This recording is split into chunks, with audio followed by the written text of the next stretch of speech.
हरिओम. अष्टावक्र गीता योगदास श्री जय गणेश जोशी यांचे प्रवचन. अध्याय 19 श्लोक क्रमांक 1 भाग 2.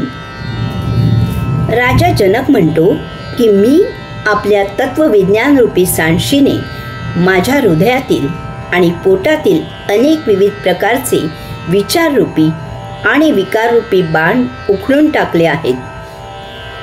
राजा जनकाने येथे तत्वविज्ञान असा फार मोलाचा शब्द वापरला आहे. राजा जनक सांगतो की अष्टावक्र मुनींनी दिलेले आत्मज्ञान नुसतेच तत्वस्वरूप नसून ते विज्ञान स्वरूपही आहे. येथे जीवनाचा समग्र उपदेश दिला गेला आहे आणि त्याची प्रत्यक्ष परिपूर्ण प्रचितीही आली आहे. मानवी जीवनात आता आणखी काही शिल्लक असूच शकत नाही. देहादी इंद्रियांची भौतिक जाण म्हणजे अज्ञान, लय. देहामधील अंतरात्म्याची जाण म्हणजे ज्ञान, स्थिती. आणि त्या योगे आत्मब्रह्म परमात्म्याची जाण म्हणजे विज्ञान, उत्पत्ती. जगत जननीकडून विश्वामध्ये येताना उत्पत्ती, स्थिती, लय अशा क्रमाने विश्वयात्रा करत आलो होतो.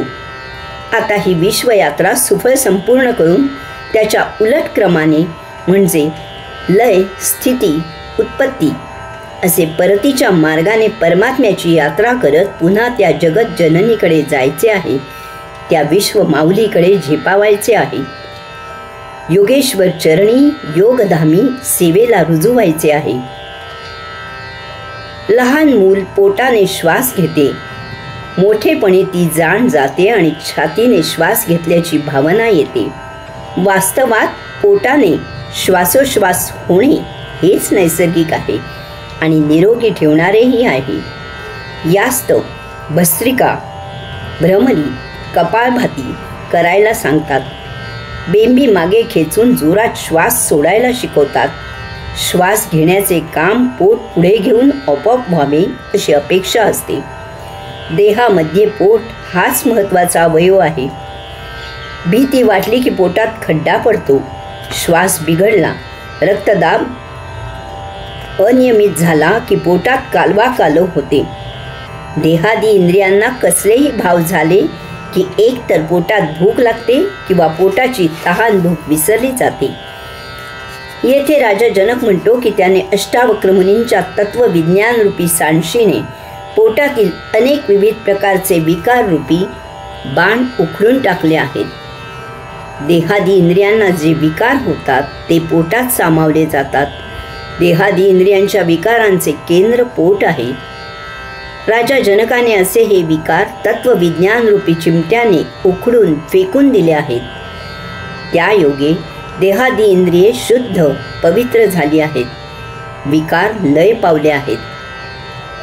तसेच त्याने अष्टावक्र मुनींच्या तत्वविज्ञान रूपी सांडशीने हृदयातील अनेक विविध प्रकारचे विचाररूपी बाण उखडून टाकले आहेत. मनात जे विचार येतात त्यांचे केंद्र हृदय आहे. त्यामुळे विचार जास्त झाले की रक्तदाब, हृदयरोग होतो. राजा जनकाने असे हे विचार तत्वविज्ञान रूपी चिमट्याने उखडून फेकून दिले आहेत. त्या योगे तो मनातीत झाला आहे, अमन झाला आहे, न मन झाला. हे त्याचे मन लय पावले आहे. देहभाव आणि मनोभाव लय पावणे म्हणजेच अज्ञान, लय नष्ट होणे आहे. देहभाव आणि मनोभाव हेच आपल्याला अंतरात्म्याचा विसर करवतात. अशा प्रकारे परतीच्या यात्रेची, परमात्म्याच्या यात्रेची पहिली पायरी चढून राजा जनक पुढे गेला आहे. अज्ञान नष्ट झाले, देहभाव लोप पावला, मन क्षीण झाले. याचा अर्थ अंतरात्म्याचे ज्ञान उदित झाले असा आहे. अज्ञान हेच सर्व दुःखाचे मूळ कारण आहे. ते नष्ट झाले म्हणजे भौतिक सौख्यातूनही सुटका झाली. याचा अर्थ आता सुखदुःखातीत अवस्था प्राप्त झाली. त्या योगे देहादी इंद्रियांची आणि मनाची भौतिक उपभोगांची भोगापवर्गता नष्ट होऊन देहातील अंतरात्म्याचा योग जुळून आला. त्या योगे आता आत्मप्रेरणेने आचरण सुरू झाले. जीवात्मा आणि अंतरात्मा यांच्या संयोगाने जीवनयात्रा स्थिती सुरू झाली. अशा प्रकारे परतीच्या यात्रेची, परमात्म्याच्या यात्रेची दुसरी पायरी चढून राजा जनक पुढे गेला आहे. आत्मभावनेचे केंद्र सहस्राकार चक्र आहे. सहस्राकार चक्रात आत्मभाव विराजित होतो. येथे परमात्म्याचे विज्ञान प्राप्त होते, साक्षात्कार होतो. योगधामी योगेश्वर चरणी परम उत्पत्ती पुनरागमन होते. कैवल्यात यात्रा सुफल संपूर्ण होते. हरिओम.